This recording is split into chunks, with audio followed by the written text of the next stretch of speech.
ਲੜੀਵਾਰ ਗੁਰ ਇਤਿਹਾਸ ਦੀ ਕਥਾ ਚੱਲ ਰਹੀ ਹੈ। ਸ੍ਰੀ ਗੁਰੂ ਗੋਬਿੰਦ ਸਿੰਘ ਸਾਹਿਬ ਜੀ ਮਹਾਰਾਜ ਸ੍ਰੀ ਅਨੰਦਪੁਰ ਸਾਹਿਬ ਵਿਖੇ ਬਿਰਾਜਮਾਨ ਹਨ।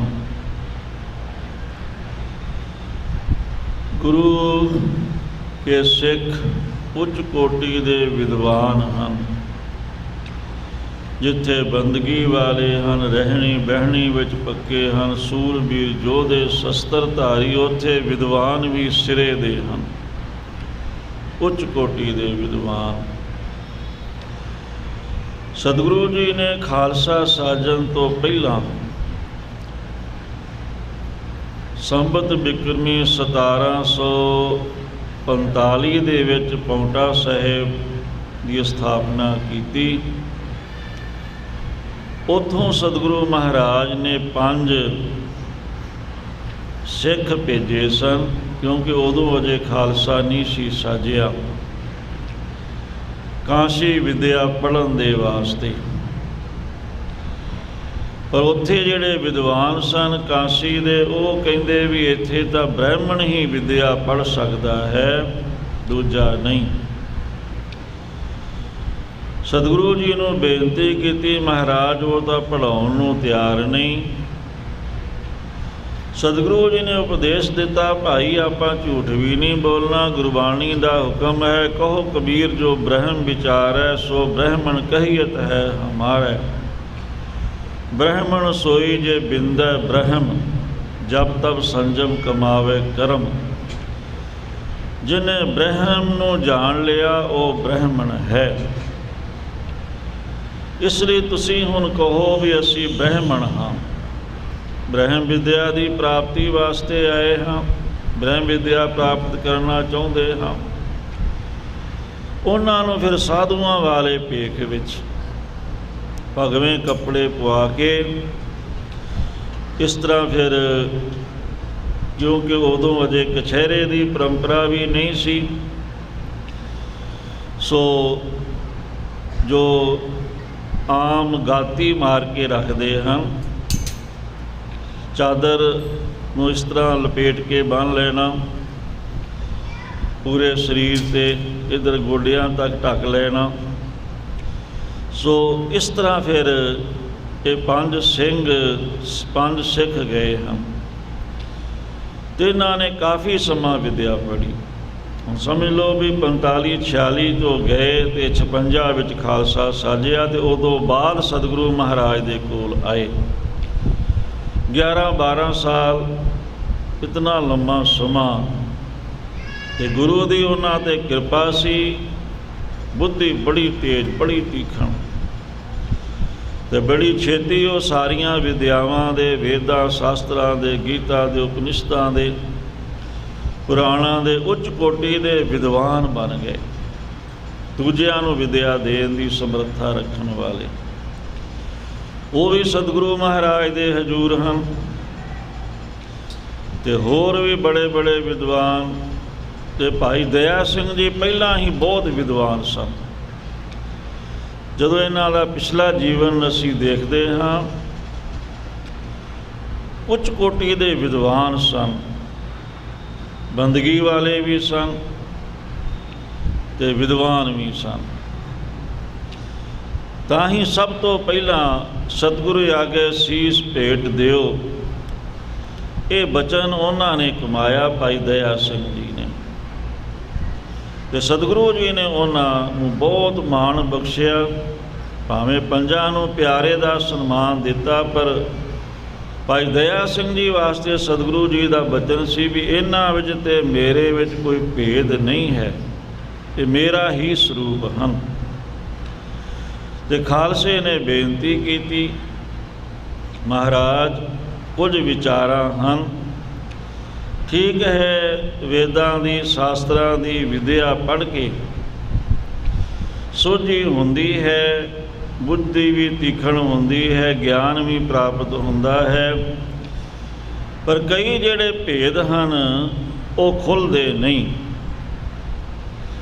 ਹੁਣ ਜਿਵੇਂ ਸਨਾਤਨ ਧਰਮ ਦੇ ਜਿੰਨੇ ਗ੍ਰੰਥ ਹਨ, ਉਹ ਇਹ ਗੱਲ ਕਹਿੰਦੇ ਹਨ ਵੀ ਕਰਮ ਬੰਦੇ ਦੇ ਨਹੀਂ ਮਿਟ ਸਕਦੇ। ਜਿੱਡਾ ਮਰਜ਼ੀ ਉਹ ਬ੍ਰਹਮ ਗਿਆਨੀ ਬਣ ਜਾਏ, ਜੋ ਮਰਜ਼ੀ ਹੋ ਜਾਏ, ਕਰਮ ਨਹੀਂ ਮਿਟ ਸਕਦੇ, ਉਹਨੂੰ ਭੋਗਣੇ ਹੀ ਪੈਣਗੇ। ਤੇ ਮਹਾਰਾਜ ਆਪ ਜੀ ਦੱਸੋ ਇਹਦੇ ਬਾਰੇ। ਕਿ ਸਤਿਗੁਰੂ ਜੀ ਕਹਿਣ ਲੱਗੇ, ਭਾਈ ਮੇਰਾ ਸਰੂਪ ਭਾਈ ਦਇਆ ਸਿੰਘ ਜੀ ਹਨ, ਇਹ ਤੁਹਾਡੇ ਸਾਰੇ ਪ੍ਰਸ਼ਨਾਂ ਦੇ ਉੱਤਰ ਦੇਣਗੇ। ਜੋ ਵੀ ਮਰਜ਼ੀ ਇਹਨਾਂ ਨੂੰ ਪ੍ਰਸ਼ਨ ਪੁੱਛੋ ਤੇ ਸਹੀ ਉੱਤਰ ਇਹਨਾਂ ਤੋਂ ਤੁਹਾਨੂੰ ਪ੍ਰਾਪਤ ਹੋਏਗਾ। ਇਉਂ ਕਹਿ ਕੇ ਸਤਿਗੁਰੂ ਜੀ ਸਭਾ 'ਚ ਉੱਠ ਕੇ ਆਪਣੇ ਮਹਿਲਾਂ ਵਿੱਚ ਚਲੇ ਗਏ। ਹੁਣ ਸਾਰੇ ਸਿੰਘ, ਉਹ ਵੀ ਪੰਜੇ ਸਿੰਘ ਜਿਨ੍ਹਾਂ ਨੂੰ ਨਿਰਮਲੇ ਦਾ ਸਨਮਾਨ ਦਿੱਤਾ ਤੇ ਅੰਮ੍ਰਿਤ ਛਕ ਕੇ ਸਿੰਘ ਸਜੇ, ਤੇ ਹੋਰ ਵੀ ਉਹਨਾਂ ਤੋਂ ਅੱਗੇ ਹੋਰ ਵੀ ਬੜੇ ਪੜ੍ਹੇ ਵਿਦਵਾਨ। ਭਾਈ ਦਇਆ ਸਿੰਘ ਜੀ ਨੇ ਅੰਮ੍ਰਿਤ ਛਕਾਇਆ, ਭਾਈ ਸੋਭਾ ਸਿੰਘ ਜੀ ਜੋ ਸੋਢੀ ਸਨ ਅਨੰਦਪੁਰ ਸਾਹਿਬ ਵਾਲੇ, ਉਹ ਵੀ ਬੜੇ ਵਿਦਵਾਨ। ਸੋ ਇਸੇ ਤਰ੍ਹਾਂ ਹੀ ਭਾਈ ਧਰਮ ਸਿੰਘ ਜੀ ਤੋਂ ਅੱਗੇ ਭਾਈ ਕਰਮ ਸਿੰਘ ਜੀ, ਹੋਰ ਇਹ ਸਾਰੇ ਹੀ ਬਹੁਤ ਸਿਆਣੇ ਵਿਦਵਾਨ ਸਨ। ਕਹਿਣ ਲੱਗੇ, ਹੁਣ ਤੁਸੀਂ ਦੱਸੋ, ਸਤਿਗੁਰੂ ਜੀ ਦਾ ਤੁਹਾਡੀ ਡਿਊਟੀ ਲਾ ਗਏ। ਫਿਰ ਭਾਈ ਦਇਆ ਸਿੰਘ ਜੀ ਨੇ ਕਰਮਾਂ ਦੇ ਬਾਰੇ ਦੱਸਿਆ ਵੀ ਠੀਕ ਹੈ, ਜੋ ਆਮ ਲੋਕ ਹਨ ਪਾਪੀ ਤੇ ਪੁੰਨੀ, ਤੇ ਜਿਨ੍ਹਾਂ ਨੂੰ ਪੂਰਾ ਗੁਰੂ ਨਹੀਂ ਮਿਲਿਆ, ਉਹਨਾਂ ਨੂੰ ਕਰਮਾਂ ਦਾ ਫਲ ਭੋਗਣਾ ਪੈਂਦਾ ਹੈ। ਅਵਸਮੇਵ ਭੁਗਤਵਯੰ ਕਰਮੰ ਫਲੰ ਸੁਭਾ ਸੁਭੰ, ਵੀ ਅਵශ්‍ය ਪੱਕੀ ਗੱਲ ਹੈ ਵੀ ਚੰਗੇ ਮਾੜੇ ਕਰਮਾਂ ਦਾ ਫਲ ਉਹਨਾਂ ਨੂੰ ਭੋਗਣਾ ਪੈਂਦਾ ਹੈ। ਪਰ ਜੋ ਗੁਰੂ ਘਰ ਦੀ ਮਰਿਆਦਾ, ਸਾਡੇ ਸਤਿਗੁਰੂ ਸਮਰੱਥ ਹਨ ਤੇ ਪੂਰਨ ਹਨ। ਇਹ ਸਾਰਾ ਕੁਝ ਕਰਨ ਕਰਾਵਨਹਾਰ ਸੁਆਮੀ ਮਾਲਕ ਹਨ। ਇਹਨਾਂ ਦੀ ਸ਼ਰਨ ਵਿੱਚ ਆ ਕੇ ਜਦੋਂ ਅਸੀਂ ਇਹਨਾਂ ਤੋਂ ਬਖਸ਼ਿਸ਼ ਪ੍ਰਾਪਤ ਕਰਕੇ ਵਾਹਿਗੁਰੂ ਗੁਰਮੰਤਰ ਦਾ ਅਭਿਆਸ ਕਰਦੇ ਹਾਂ, ਗੁਰ ਕਾ ਸ਼ਬਦ ਕਾਟੈ ਕੋਟ ਕਰਮ, ਕਰੋੜਾਂ ਹੀ ਕਰਮ ਕੱਟੇ ਜਾਂਦੇ। ਕਰਮ ਫਿਰ ਉਹ ਫਲ ਨਹੀਂ ਦੇ ਸਕਦੇ, ਉਹ ਕੱਟੇ ਜਾਂਦੇ ਹਨ ਗੁਰੂ ਦੀ ਸ਼ਰਨ ਵਿੱਚ ਆ ਕਰਕੇ। ਫਿਰ ਅਨੇਕਾਂ ਹੀ ਪ੍ਰਮਾਣ ਹਨ।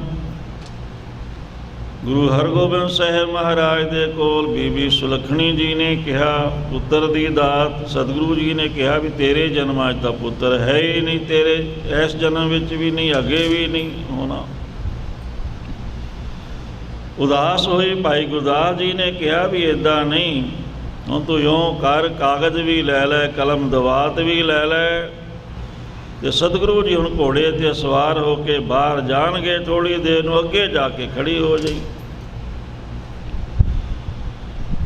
ਸਤਿਗੁਰੂ ਜੀ ਕਹਿਣ ਲੱਗੇ ਕਿ ਬੀਬੀ ਅਸੀਂ ਤੁਹਾਨੂੰ ਕਿਹਾ ਸੀ। ਉਹ ਕਹਿਣ ਲੱਗੀ, ਮਹਾਰਾਜ ਹੁਣ ਉੱਥੇ ਵੀ ਤੁਸੀਂ ਲਿਖਣ ਵਾਲੇ, ਇੱਥੇ ਵੀ ਤੁਸੀਂ ਲਿਖਣ ਵਾਲੇ। ਸਿੰਘ ਸ਼ਰਨ ਕਤ ਜਾਈਏ ਜੋ ਜੰਬਕ ਗਰਾਸੈ, ਸ਼ੇਰ ਦੀ ਸ਼ਰਨ ਵਿੱਚ ਕੀ ਫਾਇਦਾ ਹੋਇਆ ਆਉਣ ਦਾ, ਜੇ ਕਰਮਾਂ ਰੂਪੀ ਗਿੱਦੜ ਹੀ ਸਾਨੂੰ ਖਾਈ ਗਏ ਤਾਂ। ਕਿਰਪਾ ਕਰੋ ਮਹਾਰਾਜ। ਸਤਿਗੁਰੂ ਕਹਿੰਦੇ ਚੰਗਾ ਵੀ ਕਲਮ ਦਵਾਤ ਹੋਏਗੀ, ਆਵਾਂਗੇ, ਬੈਠਾਂਗੇ, ਉਦੋਂ ਲਿਖ ਦਿਆਂਗੇ। ਕਹਿੰਦੀ ਮਹਾਰਾਜ ਮੈਂ ਸਾਰਾ ਕੁਝ ਲੈ ਕੇ ਆਈ ਹਾਂ। ਸਤਿਗੁਰੂ ਕਹਿੰਦੇ ਚੰਗਾ ਲਿਆ। ਫਿਰ ਸੋ ਕਈਆਂ ਦਾ ਤਾਂ ਇਹ ਹੈ ਵੀ ਘੋੜੇ ਨੇ ਪੌੜ ਹਿਲਾ ਦਿੱਤਾ, ਏਕੇ ਦਾ ਸਾਤਾ ਬਣ ਗਿਆ। ਤੇ ਬਹੁਤੇ ਵਿਦਵਾਨਾਂ ਦੀ ਇਹ ਹੈ, ਬੰਦਗੀ ਵਾਲਿਆਂ ਦੀ, ਵੀ ਸਤਿਗੁਰੂ ਜੀ ਸਮਰੱਥ ਹਨ। ਉਹ ਪ੍ਰਸੰਨਤਾ ਦੇ ਘਰ ਵਿੱਚ ਆ ਗਏ, ਦਇਆ ਦੇ ਘਰ ਵਿੱਚ ਆ ਗਏ। ਕਹਿੰਦੇ ਚੰਗਾ ਤੂੰ ਇੱਕ ਮੰਗਦੀ, ਆ 7 ਲੈ। ਹੁਣ ਕਿੱਥੇ ਰਿਹਾ ਕਰਮ? ਮਿਟਾਤੇ ਸਾਰੇ ਕਰਮ। ਕਰਮਾਂ 'ਚ ਤਾਂ ਹੈ ਹੀ ਨਹੀਂ ਸੀ, ਪਰ ਲਿਖਿਆ ਗਿਆ ਕਰਮਾਂ ਦੇ ਵਿੱਚ ਸਾਰਾ ਕੁਝ।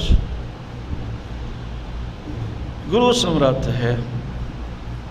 ਭਾਈ ਸ਼ਾਹਬਾਜ਼ ਸਿੰਘ, ਭਾਈ ਸੁਬੇਰ ਸਿੰਘ, ਉਹ ਸਿੱਖ ਹੀ ਗੁਰੂ ਕੇ ਉਹੀ ਕਰਮ ਮਿਟਾ ਦਿੰਦੇ ਹਨ। ਬਾਕੀਆਂ ਦੀ ਗੁਰੂ ਦੀ ਤਾਂ ਗੱਲ ਹੀ ਪਰੇ ਤੋਂ ਪਰੇ ਹੈ। ਪੁੱਤਰ ਨੂੰ ਲਿਆਂਦਾ ਸ਼ਾਹਬਾਜ਼ ਸਿੰਘ ਨੂੰ, ਵੀ ਇਹ ਤਾਂ ਮੁਸਲਮਾਨ ਬਣਨ ਵਾਸਤੇ ਤਿਆਰ ਹੋ ਗਿਆ। ਆਪਾਂ ਉਹ ਅੱਗੇ ਸਾਖੀ ਵਿਸਥਾਰ ਨਾਲ ਪਹਿਲਾਂ ਬੇਨਤੀ ਕਰ ਚੁੱਕੇ, ਇਸ ਕਰਕੇ ਸੰਖੇਪ ਦੇ ਵਿੱਚ ਭੂਮਿਕਾ ਬੰਨ੍ਹਦਿਆਂ ਹੋਇਆਂ ਜਦੋਂ ਭਾਈ ਸੁਬੇਗ ਸਿੰਘ ਨੇ ਦੇਖਿਆ, ਬੰਦਗੀ ਵਾਲੇ ਸਨ, ਵੀ ਇਹਦੇ ਮੱਥੇ 'ਤੇ ਤਾਂ ਰੇਖਾ ਹੈ, ਇਹਨੇ ਇੱਕ ਵਾਰ ਮੁਸਲਮਾਨ ਬਣਨਾ ਹੈ, ਵੀ ਇਹ ਤਾਂ ਬੜੀ ਮਾੜੀ ਗੱਲ ਹੋਏਗੀ ਵੀ ਸਿੰਘ ਸ਼ਹੀਦੀਆਂ ਪਾ ਗਏ, ਇਤਨੀਆਂ ਮੁਸ਼ਕਿਲਾਂ ਉਹਨਾਂ ਨੇ ਸਹਾਰੀਆਂ, ਪਰ ਮੁਸਲਮਾਨ ਨਹੀਂ ਬਣੇ, ਇਹ ਤਾਂ ਬਹੁਤ ਮਾੜੀ ਗੱਲ ਹੋ ਜਾਏਗੀ। ਉਹ ਕਹਿਣ ਲੱਗੇ, ਬੇਟਾ ਨੇੜੇ ਆ।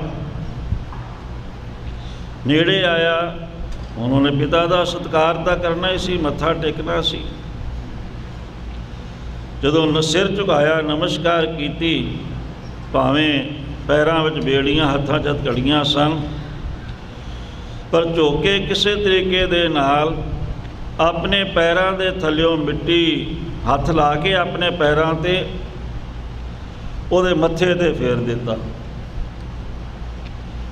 ਧੂੜੀ ਲੇਖ ਮਿਟਾਇਆ, ਸਾਧ ਕੀ ਧੂਰ ਮਿਟੇ ਅਗ ਕੋਟ, ਸਾਧ ਪ੍ਰਸਾਦ ਜਨਮ ਮਰਨ ਤੇ ਛੋਟ। ਕਹਿੰਦੇ ਪੁੱਛ ਲਓ ਇਹਨੂੰ ਵੀ ਕੀ ਆਂਦਾ ਹੈ। ਇੱਕਦਮ ਉਹਨੂੰ ਚੇਤਾ ਆ ਗਿਆ ਵੀ ਮੇਥੋਂ ਤਾਂ ਬੜੀ ਭੁੱਲ ਹੋ ਗਈ ਸੀ। ਕਹਿਣ ਲੱਗਿਆ, ਪਿਤਾ ਜੀ ਮੇਰੇ ਭਾਵੇਂ ਸਰੀਰ ਦੇ ਟੁਕੜੇ ਟੁਕੜੇ ਕਰ ਦੇਣ, ਜੋ ਮਰਜ਼ੀ ਇਹ ਕਰਨ, ਪਰ ਮੈਂ ਕਦੀ ਮੁਸਲਮਾਨ ਨਹੀਂ ਬਣਾਂਗਾ। ਉਹ ਕਹਿੰਦੇ ਪਹਿਲੇ ਤਾਂ ਤੂੰ ਮੰਨ ਗਿਆ ਸੀ, ਕਹਿੰਦੇ ਪਤਾ ਨਹੀਂ ਮੈਂ ਉਦੋਂ ਬੇਹੋਸ਼ੀ 'ਚ ਹੋਵਾਂਗਾ, ਸੁੱਤਾ ਹੋਵਾਂਗਾ, ਕਿਵੇਂ ਕਹਿਤਾ ਮੈਨੂੰ ਤਾਂ ਯਾਦ ਨਹੀਂ, ਮੈਂ ਕਹਿ ਹੀ ਨਹੀਂ ਸਕਦਾ ਮੈਂ ਗੁਰੂ ਕਾ ਸਿੰਘ ਹਾਂ, ਪਰ ਉਹ ਕਿਵੇਂ ਹੋ ਗਿਆ ਮੈਨੂੰ ਨਹੀਂ ਪਤਾ। ਸੋ ਗੁਰੂ ਕੇ ਸਿੰਘ ਹੀ, ਗੁਰੂ ਕੇ ਸਿੱਖ ਹੀ ਕਰਮ ਮਿਟਾ ਸਕਦੇ ਹਨ, ਤੇ ਗੁਰੂ ਦਾ ਸਮਰੱਥ ਹੈ। ਅਨੇਕਾਂ ਐਸੇ ਪ੍ਰਮਾਣ ਹਨ। ਇੱਕ ਸਿੱਖ ਕਰਤਾਰਪੁਰ ਆਉਂਦਾ ਸੀ ਸਤਿਗੁਰੂ ਨਾਨਕ ਦੇਵ ਮਹਾਰਾਜ ਦੇ ਕੋਲ।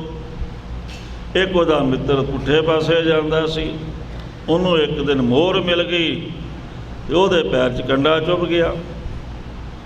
ਉਹ ਤਾਂ ਬੜਾ ਖੁਸ਼ ਵੀ ਗੁਰੂ ਕੋਲੋਂ ਕੋਈ ਲਿਆ ਜਾ ਕੇ ਆ ਮੋਹਰ ਮੈਨੂੰ ਮਿਲ ਗਈ। ਸਤਿਗੁਰੂ ਜੀ ਕੋਲ ਗਏ, ਸਤਿਗੁਰੂ ਜੀ ਕਹਿਣ ਲੱਗੇ ਵੀ ਇਹ ਜਿਹੜਾ ਰੋਜ਼ ਸੰਗਤ ਵਿੱਚ ਆਉਂਦਾ ਸੀ, ਇਹਨੂੰ ਸੂਲੀ ਦੀ ਸਜ਼ਾ ਹੋਣੀ ਸੀ, ਇਹਦਾ ਕਰਮ ਸੀ ਪਿਛਲਾ ਲਿਖਿਆ ਹੋਇਆ, ਪੱਕਾ ਸੀ ਵੀ ਇਹਨੇ ਸੂਲੀ 'ਤੇ ਚੜ੍ਹਨਾ ਹੀ ਚੜ੍ਹਨਾ ਸੀ, ਤੇ ਸੰਗਤ ਵਿੱਚ ਆਉਣ ਕਰਕੇ ਉਹ ਸੂਲੀ ਦਾ ਸੂਲ ਬਣ ਗਿਆ ਤੇ ਇਹਦੀ ਉਮਰ ਵੀ ਵੱਧ ਗਈ।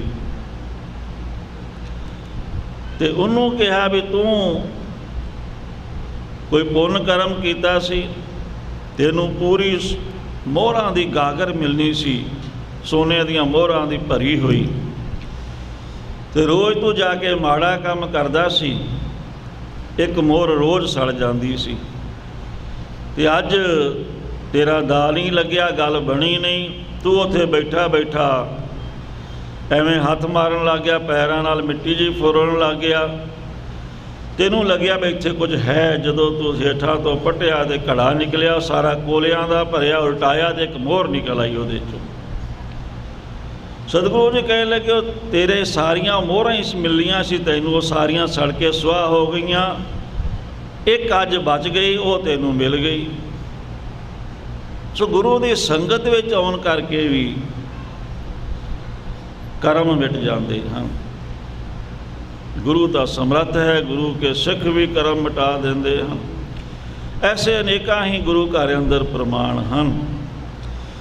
ਸੋ ਭਾਈ ਦਇਆ ਸਿੰਘ ਜੀ ਨੇ ਦੱਸਿਆ ਵੀ ਜਿਸ ਤਰ੍ਹਾਂ ਲੱਖਾਂ ਮਣ ਲੱਕੜ ਇੱਕ ਥਾਂ 'ਤੇ ਇਕੱਠੀ ਕਰਕੇ ਰੱਖੀਏ, ਥੋੜ੍ਹੀ ਜਿਹੀ ਅੱਗ ਦੀ ਚਿੰਗਾਰੀ ਲਾ ਦਿਓ, ਸਾਰੀ ਲੱਕੜ ਸਾੜ ਕੇ ਸੁਆਹ ਕਰ ਦਿੰਦੀ ਹੈ। ਇਸੇ ਤਰ੍ਹਾਂ ਹੀ ਗੁਰ ਕਾ ਸ਼ਬਦ ਕਾਟੈ ਕੋਟ ਕਰਮ, ਕਰੋੜਾਂ ਕਰਮ ਕੱਟੇ ਜਾਂਦੇ ਹਨ। ਮੰਡੀ ਦੇ ਰਾਜੇ ਦੇ ਕਰੋੜਾਂ ਹੀ ਜਨਮ ਗੁਰੂ ਅਰਜਨ ਦੇਵ ਜੀ ਨੇ ਸੁਪਨੇ ਵਿੱਚ ਹੀ ਭੁਗਤਾ ਦਿੱਤੇ ਸਨ, ਤੇ ਪ੍ਰਤੱਖ ਦਿਖਾ ਵੀ ਦਿੱਤਾ ਵੀ ਚੰਡਾਲਾਂ ਦੇ ਘਰ ਪੈਦਾ ਹੋਇਆ, ਉਹਦਾ ਸਰੀਰ ਵੀ ਸਾਰਾ ਕੁਝ ਉਹਦੇ ਉਹ ਵੀ ਦਿਖਾ ਦਿੱਤਾ। ਐਸੀ ਗੁਰੂ ਦੀ ਅਚਰਜ ਲੀਲਾ ਹੈ। ਸੋ ਸਤਿਗੁਰੂ ਸਮਰੱਥ ਹਨ, ਸਰਬ ਕਲਾ ਸਮਰੱਥ, ਸਰਬ ਸ਼ਕਤੀ, ਸਾਰਾ ਕੁਝ ਕਰ ਸਕਦੇ ਹਨ। ਇਸ ਕਰਕੇ ਗੁਰੂ ਕੇ ਸਿੱਖ 'ਤੇ ਕੋਈ ਵੀ जो वेदां दी मर्यादा है, जो शास्त्रां दी मर्यादा है, उन्हां विच जो पाप पुण्य दी विचार है गुरु के सिख ते लागू नहीं होंदी। आम दुनिया ते लागू होंदी है पर गुरु के सिख ते लागू नहीं होंदी। जिस तरह चक्रवर्ती बादशाह का कोई बहुत नज़दीकी ਉਹਦੇ नेड़े रहने वाला प्यारा होवे, ਉਹਨੂੰ कोई रोक नहीं सकता। उत्ते कोई नियम कोई कानून नहीं लागू होंदा, वो सीधा जदों मर्जी आवे जावे। इसे तरह ही जिन्हां दा सर्व कला समर्थ दशमेश पिता दे नाल प्यार है, गुरु ग्रंथ साहिब महाराज दे नाल प्यार है, उन्हां उपर एक कर्मां दा जाल भी नहीं चलता। धर्मराज भी उन्हां नूं हिसाब नहीं पुछ सकता। जे किते उन्हां दी मौज होवे चले जान भी वेखीए तो असीं भी धर्मराज किवें आपदा हिसाब किताब करदा है। तो फिर धर्मराज ऐसे चवे कि तो पवन पुनीत उठ के खड़ा हो जाता है कि तुसीं तो मेरा घर ही पवित्र कर दिता। ऐसी वडियाई है तो उन्हां दे बचन नूं भी कोई नहीं मोड़ सकता। जो किसी की सिफारिश कर देन, जे को जियो कहे उन्हां को तिन जम की तलब ना हुई, उन्हां नूं हिसाब नहीं पुछ सकता जम। नानक जिनको सतगुरु मिलिया तिनका लेखा निबड़िया। एक बचन बहुत बार सुनाया है, 2 मिनटां विच सुना के अगे चलते हाँ। लुधियाने एक सिंह हैं, उन्हें कहा भी साडा नाम वगैरह नहीं लेना तो ना किते साडा पता दसना। राड़ा साहिब वाले महापुरुष संत बाबा ईसर सिंह जी, उन्हां तो उन्होंने सिमरन की लगन लगी। बहुत बंदगी वाले हैं। उन्होंने छोटा भरा सी, वो गलत सोसाइटी में सी तो चढ़ाई कर गया। माता विरलाप करन लगी, बहुत छोटे पुत्र नाल बहुता प्यार करती सी। वो कहते भी साडा हुण नितनेम का समा हो गया तो माता रोई जावे, माँ तो मेरी भी मेरा भी मन दुखी भी की करा हूँ। कहते स्नान पानी करके मैं अपने नितनेम वाले कमरे चला गया। एवें मन च फुरना उठे, वेखा तो सही भला गया कित्थे है मर के, किहड़ी जून च पवेगा, किहड़े नरक में जाएगा, वेखा तो सही जरा। अरदास करके जदों सुरत जोड़ी तो सूखम शरीर नाल धर्मराज दे कोल जा वजे। धर्मराज उठ के खड़ा हो गया, कहंदा आओ तुहाडा आउणा किवें होया। कहते जी ये मेरा भरा है, जिहड़ा बन्निया खलोता है संगना नाल, मार मार के तुसीं इहदा बुरा हाल किया होया है। ये मेरा भरा है मात लोक का, ते माता दे मोह करके मेरे मन च फुरना हो गया तो मैं इत्थे पहुँच गया। तो धर्मराज कहंदा दसो मैनू की तुहाडा हुक्म है। मैं तो दशमेश पिता गुरु गोबिंद सिंह दे हुक्म दे अंदर हाँ। तुसीं उन्हां दे सिंह हो, तुहाडे ते उन्हां दी किरपा है तां ही तुसीं इत्थे पहुँच गए, नहीं तो इत्थे किहड़ा पहुँच सकदा है आम। सूखम शरीर नाल तुसीं पहुँच गए, दसो की हुक्म है। क्या भी मैं चाहुंदा हाँ भी इहनूं छड्ड दिओ ते इहदा भला हो जाए, नरकां च ना सिटो इहनूं, इहदा चंगा लै जाओ, जिधर मर्जी लै जाओ, जे कहो तो वापस भेज दिंदा हाँ। वो कहता जे वापस भेजा तो फिर उही काम करेगा, इन्हें किहड़ा अगे नहीं सी आखे लगता मेरा, हुण किहड़ा लगेगा, हुण तां कहेगा भी अगों जाके वेख आया सारा कुछ, हुण तां डर ही कोई नहीं मैनूं। कि तुसीं कोई रस्ता धर्मराज कहंदा चंगा सज्जे पासे तुरे जाओ, अगे एक दरवाज़ा आएगा, उहदे अंदर कोई गुरु के सिख बैठे हो भजन बंदगी कर रहे हैं, कथा कीर्तन के प्रवाह चलते हैं, उत्थे छड्डिओ इहनूं, सेवा विच ला दिओ। कहते जो अंदर गया मेरा जी ना करे आउण भी, मैं हुण मातलोज की लेना है जाके। तो गल बहुत इत्थे दा आनंद ही आनंद है, खुशियां ही खुशियां हैं। फिर उन्हें बाहरों संकेत किया भी तुहानूं जाना पवेगा वापस, तुहाडी अजे उम्र बहुत बाकी है। ਉਹਨਾਂ ਗੁਰੂ ਸਾਹਿਬ ਦੀ ਹਜ਼ੂਰੀ ਵਿੱਚ ਇਹ ਗੱਲ ਕੀਤੀ। ਬੜੇ ਬੰਦਗੀ ਵਾਲੇ ਗੁਰਸਿੱਖ ਹਨ, ਬੜੇ ਰਹਿਤ ਬਹਿਤ ਵਿੱਚ ਪੱਕੇ, ਤਿਆਰ ਬਰ ਤਿਆਰ। ਗੁਰੂ ਸਾਹਿਬ ਦੀ ਹਜ਼ੂਰੀ 'ਚ ਉਹਨਾਂ ਨੇ ਬਚਨ ਕੀਤਾ ਦਾਸ ਦੇ ਨਾਲ। ਸੋ ਐਸਾ ਹੈ ਵੀ ਗੁਰੂ ਕੇ ਸਿੱਖਾਂ ਵਿੱਚ ਹੀ ਬੜੀ ਤਾਕਤ ਹੈ। ਉਹ ਦੂਜਿਆਂ ਦੀ ਸਿਫਾਰਿਸ਼ ਕਰਕੇ ਦੂਜਿਆਂ ਦੇ ਕਰਮ ਮਿਟਾ ਦਿੰਦੇ, ਨਰਕਾਂ 'ਚੋਂ ਕਢਾ ਦਿੰਦੇ ਹਨ। ਗੁਰਸਿੱਖਾਂ ਦੇ ਜੋ ਵੇਦਾਂ ਦਾ ਵੇਦ ਦੰਡ ਹੈ ਉਹ ਲਾਗੂ ਨਹੀਂ ਹੁੰਦਾ। ਜੋ ਮਨੂ ਸਿਮਰਤੀ ਦੇ ਬਣਾਏ ਹੋਏ ਕਰਮ ਕਾਂਡ ਲਾਗੂ ਨਹੀਂ ਹੁੰਦੇ। ਤੇ ਦਸਮ ਪਾਤਸ਼ਾਹ ਨੇ ਤਾਂ ਸਪਸ਼ਟ ਹੀ ਕਹਿ ਦਿੱਤਾ, ਜੇ ਸਿਮਰਤਨ ਕੇ ਭੈ ਅਨਰਾਗੀ ਤਿੰਨ ਤਿੰਨ ਕਿਰਿਆ ਬ੍ਰਹਮ ਕੀ ਤਿਆਗੀ। ਜਿਹੜੇ ਵੇਦਾਂ ਸਿਮਰਤੀਆਂ ਦੇ ਪ੍ਰੇਮੀ ਹਨ ਉਹ ਪ੍ਰਭੂ ਦੀ ਪ੍ਰਾਪਤੀ ਨਹੀਂ ਕਰ ਸਕਦੇ। ਦਸਮ ਪਾਤਸ਼ਾਹ ਨੇ ਸਪਸ਼ਟ ਕਹਿ ਦਿੱਤਾ ਹੈ। ਤੇ ਅੱਗੇ ਫਿਰ ਵੇਦਾਂ ਦੇ ਬਾਰੇ ਵਿਚਨ ਆਇਆ ਹੈ, ਜਿਨ ਮਨ ਹਰ ਚਰਨਨ ਠਹਿਰਾਇਓ ਸੋ ਬੇਦਨ ਕੇ ਰਾਹ ਨਾ ਆਇਓ। ਜਿਨ੍ਹਾਂ ਦਾ ਮਨ ਵਾਹਿਗੁਰੂ ਦੇ ਚਰਨਾਂ ਵਿੱਚ ਟਿਕ ਗਿਆ, ਉਹ ਫਿਰ ਵੇਦਾਂ ਦੇ ਦੱਸੇ ਹੋਏ ਰਸਤੇ 'ਤੇ ਜਾਂਦੇ ਹੀ ਨਹੀਂ, ਤੁਰਦੇ ਹੀ ਨਹੀਂ। ਉਹਨਾਂ ਨੂੰ ਲੋੜ ਹੀ ਨਹੀਂ ਤੁਰਨ ਦੀ, ਉਹਨਾਂ 'ਤੇ ਉਹ ਲਾਗੂ ਹੀ ਨਹੀਂ ਹੁੰਦੇ ਨਿਯਮ ਸਾਰੇ ਆਮ ਦੁਨੀਆ 'ਤੇ ਜੋ ਲਾਗੂ ਹੁੰਦੇ ਹਨ। ਉਹ ਗੁਰੂ ਨਾਨਕ, ਗੁਰੂ ਗੋਬਿੰਦ ਸਿੰਘ ਸਾਹਿਬ ਮਹਾਰਾਜ ਦੇ ਸਿੱਖ, ਜਿਨ੍ਹਾਂ ਦੇ ਗੁਰੂ ਗੁਰੂ ਗ੍ਰੰਥ ਸਾਹਿਬ ਜੀ ਮਹਾਰਾਜ ਵਾਹੋ ਵਾਹੋ ਬਾਣੀ ਨਿਰੰਕਾਰ ਹੈ, ਉਹਨਾਂ 'ਤੇ ਲਾਗੂ ਨਹੀਂ ਹੁੰਦੇ। ਉਹਨਾਂ ਨੂੰ ਉਸ ਪਾਸੇ ਜਾਣ ਦੀ ਲੋੜ ਹੀ ਨਹੀਂ ਹੈ। ਇਸ ਤਰ੍ਹਾਂ ਫਿਰ ਕਰਮਾਂ ਦੇ ਬਾਰੇ ਵੀ ਉਹਨਾਂ ਨੇ ਦੱਸਿਆ। ਉਹ ਆਪਾਂ ਬੜੇ ਖੁੱਲ੍ਹੇ ਵਿਸਥਾਰ ਨਾਲ ਬੜੇ ਲੰਮੇ ਸਮਝ ਵਿਚਾਰ ਕੀਤੀ ਸੀ। ਫਿਰ ਅੱਗੇ ਚੱਲ ਪਈ ਆਤਮ ਵਿਚਾਰ, ਵੇਦਾਂ ਦੇ ਵਿੱਚ ਵੀ ਵਿਚਾਰ ਕੀ ਹੈ ਤੇ ਗੁਰਮਤਿ ਅਨੁਸਾਰ ਕੀ ਹੈ। ਵੀ ਗੁਰੂ ਕੇ ਸਿੱਖ ਕਿਸੇ ਵਿਦਿਆ ਵਿੱਚ ਘੱਟ ਨਾ ਰਹਿਣ। ਇਹ ਬਖਸ਼ਿਸ਼ ਤਾਂ ਦਸਵੇਂ ਪਾਤਸ਼ਾਹ ਦੀ ਹੀ ਸੀ ਵੀ ਵੇਦਾਂ ਦੀ ਵਿਦਿਆ ਦੇ ਵਿੱਚ ਜਿੰਨਾ ਬ੍ਰਹਮ ਗਿਆਨ ਦੀ ਵਿਚਾਰ ਹੈ ਤੱਤ, ਉਹਦਾ ਵੀ ਗਿਆਨ ਹੋਵੇ ਇਹਨਾਂ ਨੂੰ ਸਾਰਾ। ਤੇ ਫਿਰ ਗੁਰਮਤਿ ਦਾ ਗਿਆਨ ਤਾਂ ਸੁਤੇ ਸਿੱਧ ਹੀ ਹੈ ਗੁਰਬਾਣੀ ਦੇ ਦੁਆਰਾ। ਇਸ ਤੋਂ ਉੱਪਰ ਤਾਂ ਕੋਈ ਹੈ ਹੀ ਨਹੀਂ। ਗੁਰਬਾਣੀ ਦੇ ਗਿਆਨ ਤੋਂ ਉੱਪਰ ਕੋਈ ਗਿਆਨ ਹੈ ਹੀ ਨਹੀਂ। ਉਹ ਵੀ ਹੋਣਾ ਚਾਹੀਦਾ ਹੈ।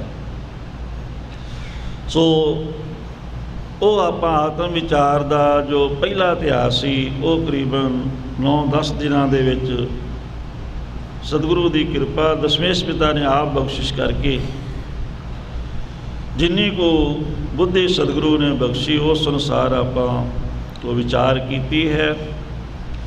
ਹੁਣ ਦੂਜਾ ਅਧਿਆਇ ਸ਼ੁਰੂ ਹੁੰਦਾ ਹੈ।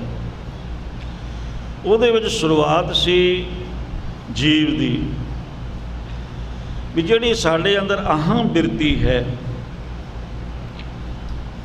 ਤੇ ਅਹੰ ਬਿਰਤੀ ਦਾ ਆਸਰਾ ਤਾਂ ਅੰਤःਕਰਨ ਹੈ। ਤੇ ਅੰਤःਕਰਨ ਕਹਿੰਦੇ ਨੇ ਮਨ ਬੁੱਧ ਚਿੱਤ ਹੰਕਾਰ ਨੂੰ। ਤੇ ਅੰਤःਕਰਨ ਜਿਹੜਾ ਹੈ ਇਹ ਬਣਿਆ ਹੈ ਪੰਜਾਂ ਤੱਤਾਂ ਦੀ ਸਤੋ ਅੰਸ਼ ਤੋਂ। ਪੰਜ ਤੱਤ ਹਨ ਤੇ ਪੰਜਾਂ ਤੱਤਾਂ ਦੇ 3 ਗੁਣ ਹਨ, ਸਤੋ ਰਜੋ ਤੇ ਤਮੋ। ਜਿਹੜੀ ਸੁੱਧ ਅੰਸ਼ ਹੈ, ਹੁਣ ਸੁੱਧ ਅੰਸ਼ ਜਿਹੜੀ ਉਹ ਦਿਖਾਈ ਨਹੀਂ ਦਿੰਦੀ। ਸੋ ਆਸਰਾ ਅਹੰ ਬਿਰਤੀ ਦਾ ਅੰਤःਕਰਨ ਹੀ ਹੈ। ਅੰਤःਕਰਨ ਜਿਹੜਾ ਹੈ ਸਤੋ ਅੰਸ਼ ਤੋਂ ਬਣਿਆ ਹੈ। ਤੇ ਜੀਵ ਦੀ ਹੋਂਦ ਕਿਵੇਂ ਬਣੀ? ਜੀਵ ਦੀ ਹੋਂਦ ਅਵਿਦਿਆ ਤੇ ਅਗਿਆਨ ਤੋਂ ਬਣੀ ਹੈ। ਅਗਿਆਨ ਕੀ ਹੈ? ਇਹ ਕਿੱਥੋਂ ਪੈਦਾ ਹੋਇਆ, ਕਿਵੇਂ ਪੈਦਾ ਹੋ ਗਿਆ, ਗਿਆਨ ਕਿੱਥੋਂ ਆ ਗਿਆ?